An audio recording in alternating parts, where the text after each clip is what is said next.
ever worked really hard for something? What was that like? What was the mindset that you had?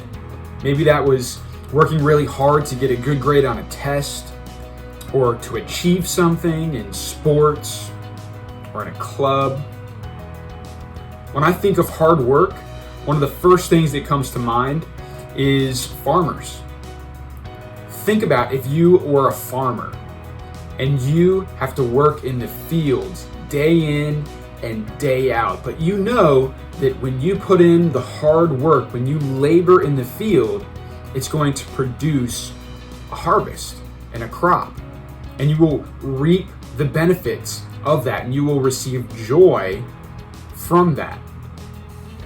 Well, interestingly, that is what Jesus says that we are supposed to be. In Luke chapter 10, he sends out 72 of his followers and tells them that they are like laborers in the field. He says that the harvest is ready, but the laborers are few. And he sends out these 72 people to proclaim the good news of God's coming kingdom. And so we need to ask ourselves, are we one of those laborers?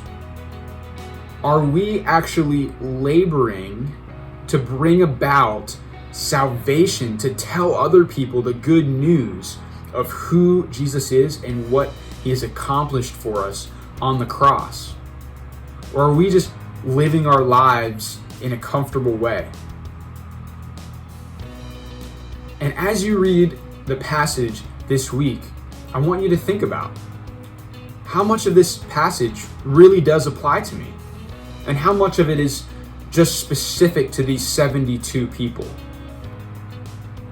And if a lot of it is specific to these 72 people, what principles can we gain from this passage that we can apply to our own lives?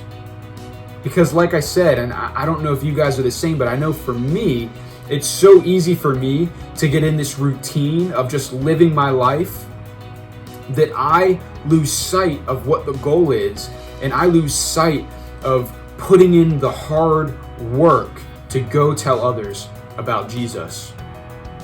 But here in Luke chapter 10, that's what Jesus tells these 72 people to do. And so as you study, as you answer the questions on the study guide, think about, what is it that Jesus is asking me to do? Is he asking me to do the same thing? And if so, what is my harvest? Where am I called to go and to labor? And one of the great things about this, even though it talks about laboring and working to bring about a harvest, at the end of the day, just like the farmers, the crop really depends on the Lord. You can work all day and all night to bring about a harvest, but if there's no rain and there's no sun, then those crops are not going to grow. There's not going to be fruit in the end. And so we see this amazing balance of our work balanced with God's work to bring about a harvest of people who are called to follow him, who know the good news of the gospel.